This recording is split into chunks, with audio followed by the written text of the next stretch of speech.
Hello everyone, thank you for joining me again today. This is Laura, and today we're going to do something different. I'm working on the counted cross stitch. Well, I call it counted. It's not counted because it's all printed out. And I'll show you again what it looks like. Hang on. I got it here somewhere. Unfortunately, it's hooked to this great big thing here. This is what the picture is going to look like. Let me get it back just a little bit. Should be beautiful when it's done, and we're right down here in this color right in here. We're working on this brown part, and that's where we're going to start today because it's in this corner. I thought I'd do a color that at least everybody could see, and it does have, whoops, a key in this little booklet, and it may be, it's backwards. I don't know why. I can't figure it out. If anybody knows, let me know. But yeah, it's got a nice clear key on this. I mean, it's real easy to see. It's got the number 1 through whatever, and those are all on here on these. And then it has a symbol, so those symbols correspond with everything on this chart here. And then this number right here is the DMC floss number.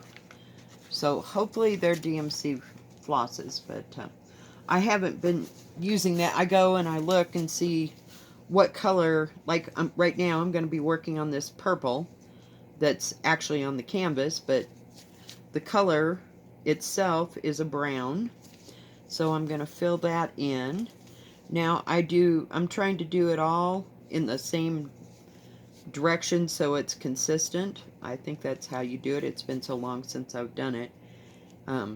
Like I said in my last video, I don't remember if the last ones that I did were already printed on, as a pattern, and it really wasn't all that complicated, or if it was a thing that I counted so many stitches over. I can't remember. It's been, God, since about 1996 since I've done this kind of embroidery, cross stitch, where I actually got a kit.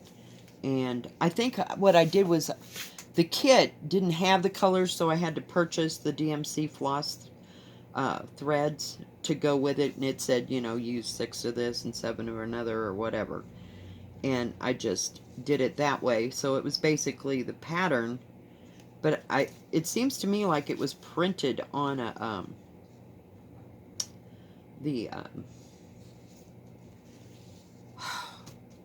on the cloth. And I don't remember having to wash it out or anything like that.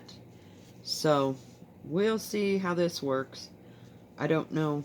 I hope it'll all go away. I'm going to try to email Krolipex and see if that's how you do that, or look it up through another YouTuber. But if anybody knows the answers to any of these questions, it'd be great. Since I haven't done this in so long, and kits have come a long way, since then. I can remember buying, what you would go into like, a Woolworth or Woolco or whatever you had, or what do you call it, Ben and Franklin, and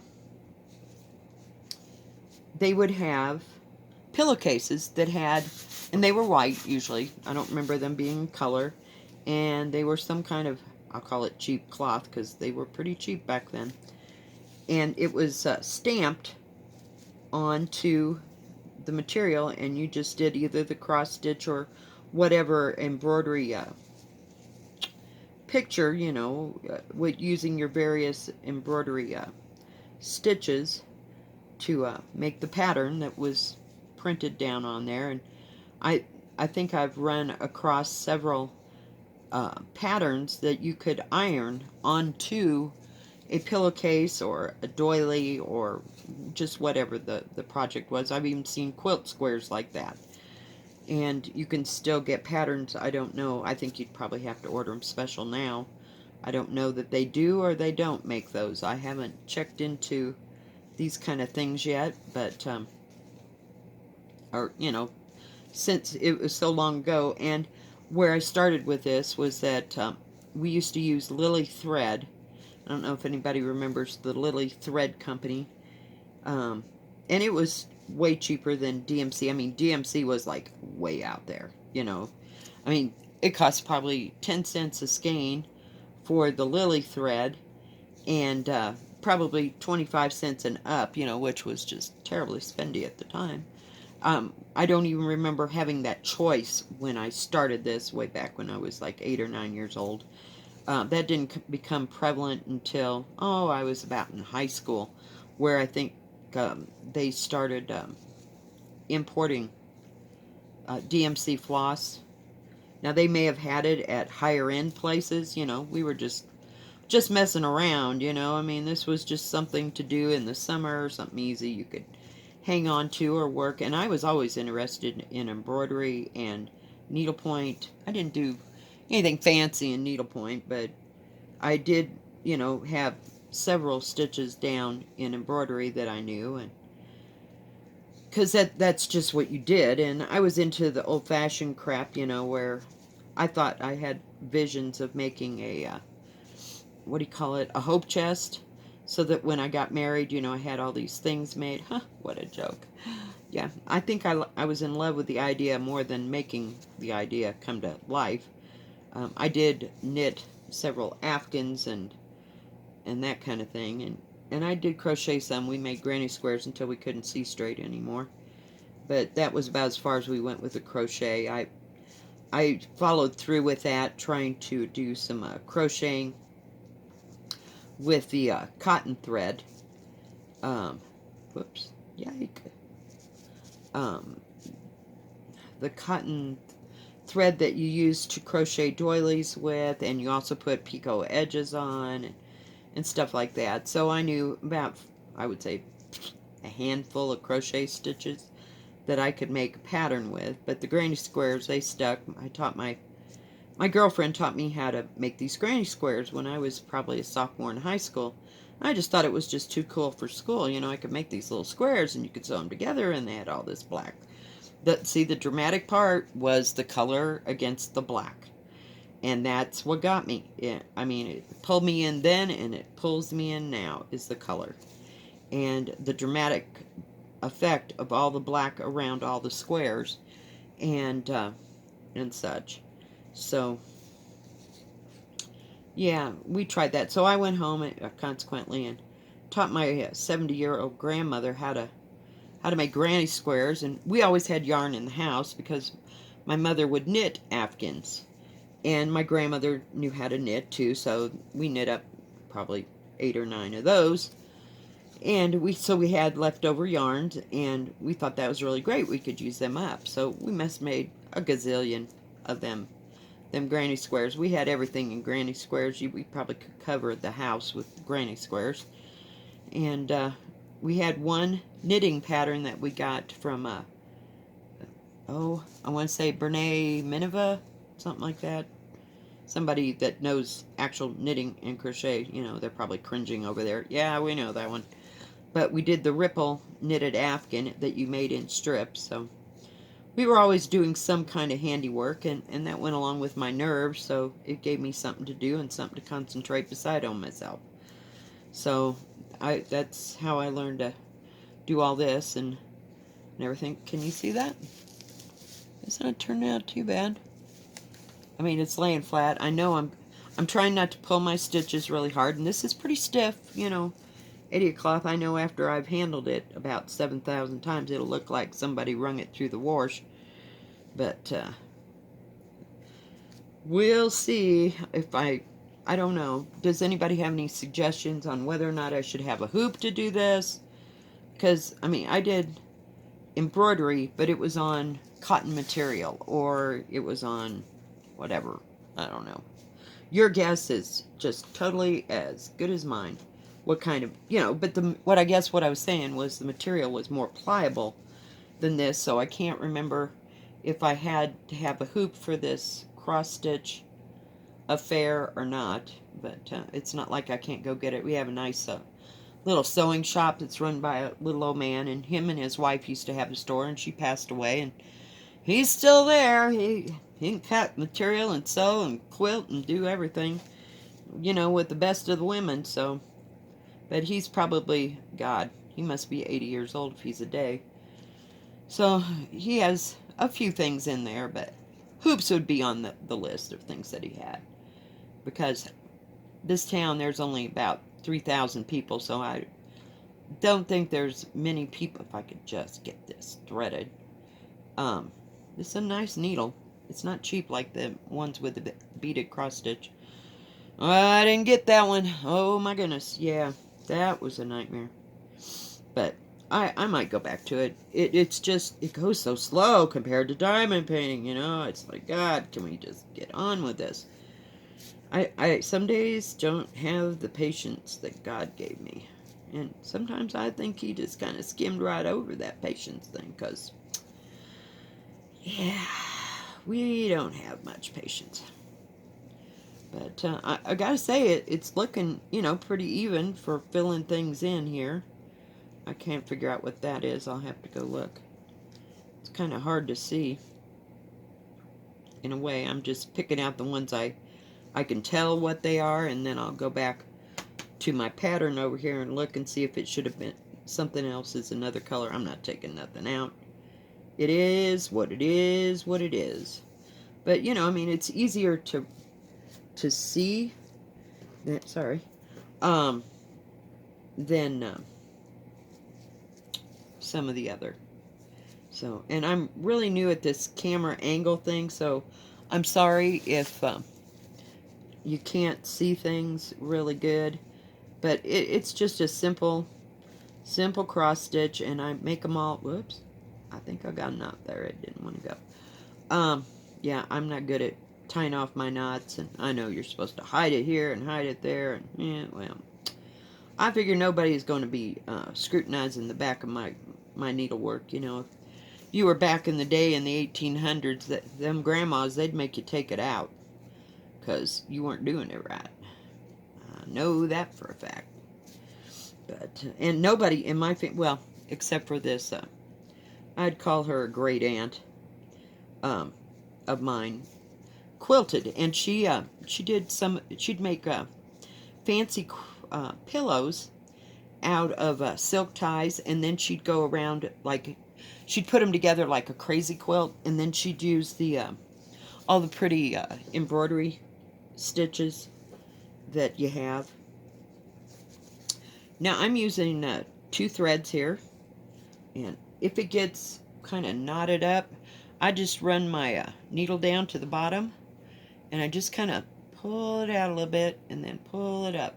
You don't want to have a real long thread, because by the time you've made about 50 stitches, that thread is going to wear out on you.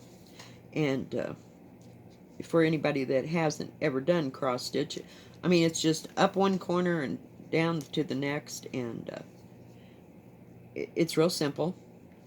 There's nothing hard about this. It's just the patience part of it. You know, see, it's just being a poop. It's not.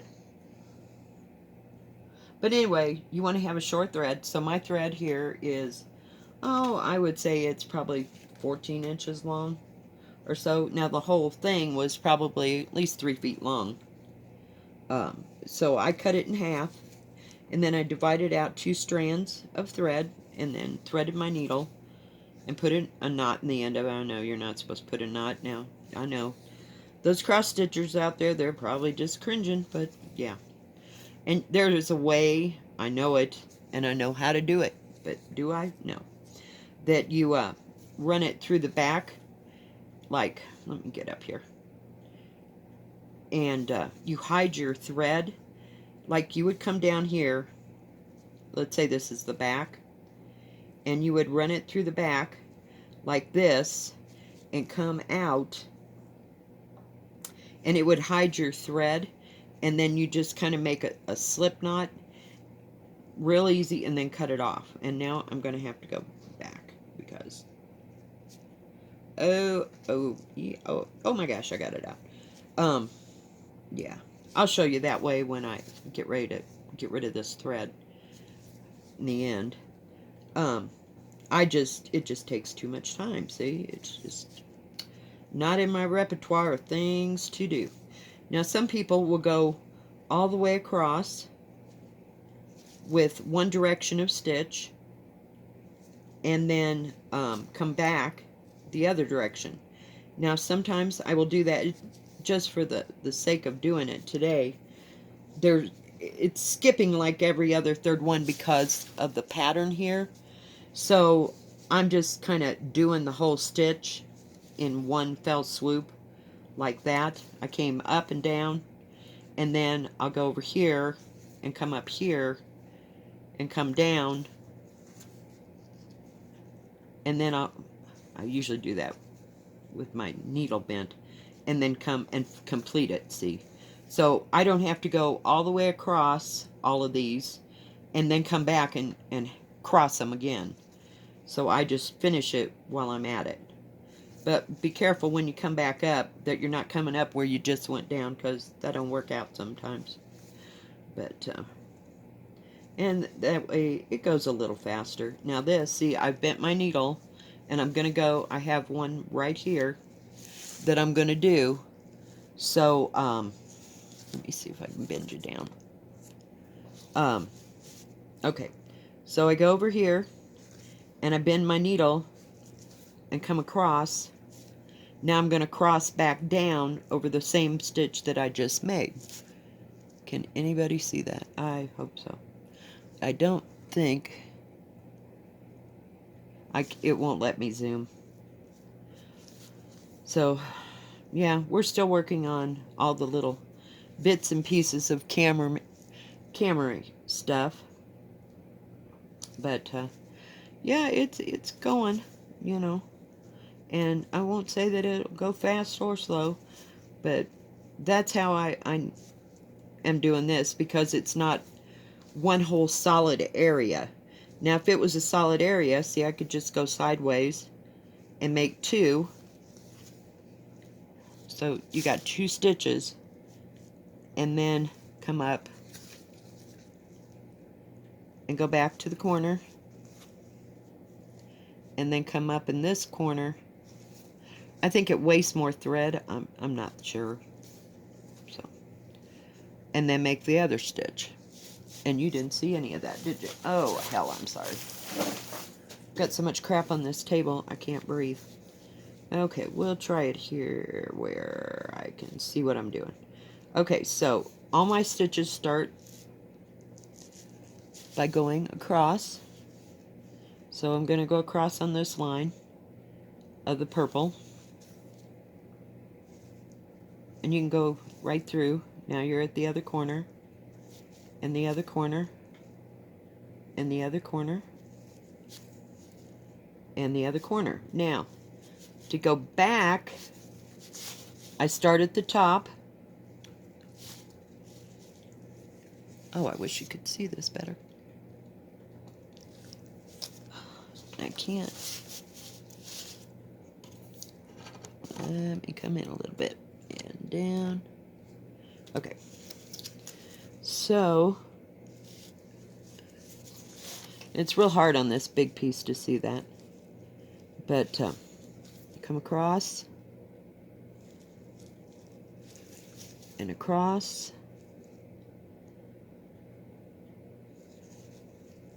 and up to the next corner, and the next corner. And you finish that row. So see how that made all the crosses look like they were consistent? I hope you can see that. Oh dear. Man, I have got to get a better camera. Okay, coming up, guys, just a tad, because I can't see what I'm doing. But yeah, so it made it look consistent there on this line right there.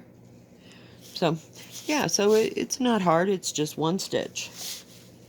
And now, to show you how I do that, you come through these, whoops, if I could just get it to go through the stitches.